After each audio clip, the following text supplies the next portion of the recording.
Vamos a hablar sobre los venezolanos que impactaron al mundo y no lo sabíamos. Bien, me encanta este tema. Es una recopilación que fue diseñada para que sea interesante, pero sobre todo para sentirnos orgullosos como venezolanos, Muy que bien. eso es importante. Me agrada. Claro. Sentirnos inspirados. Voy a nombrar en primer lugar a Héctor Rafael Rojas. ¿Quién fue Héctor Rafael Rojas?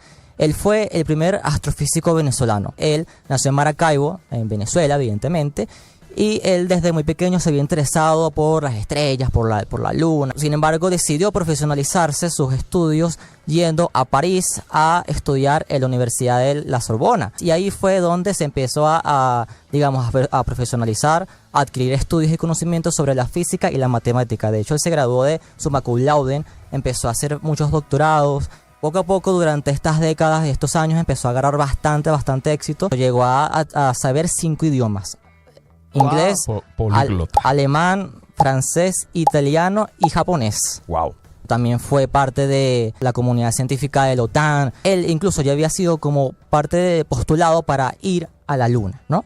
Pero ya Estados Unidos le había dicho como que mira, y si formas parte de nuestro programa lunar para que el hombre vaya a la luna. Es súper orgulloso, sí, como no, por supuesto. Él desarrolló lo que se llama el método Rojas, que básicamente fue cómo hacer que el hombre hiciera el alunizaje perfectamente a la luna. Entonces, claro, eso llevó un montón de estudios, cuál era la retropropulsión necesaria para que la nave llegara bien a la luna.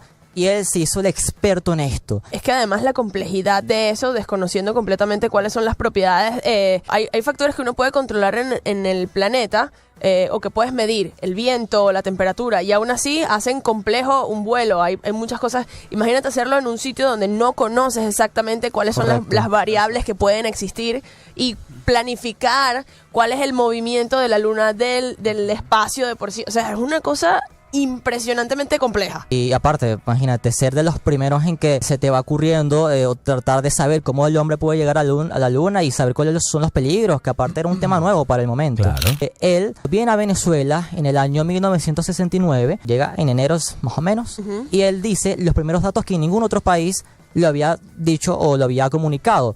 Y él, básicamente, en la Asamblea Legislativa, delante de la prensa y delante de varias personas, dice en Caracas, en julio el hombre va a pisar la luna y van a ser los métodos, esto va a ser la estrategia que se va a utilizar. Y claro, esto fue un boom que la prensa empezó a hacer, el Universal, el Nacional, empezaron como que a hacer mucha bulla. Y él lo dijo por primera vez en Venezuela. Sí. Wow, qué importante. Increíble. Parte de lo que les estoy contando eran secretos de estados, ¿ok? Tanto de Venezuela incluso y de Estados Unidos. Ya vamos a ver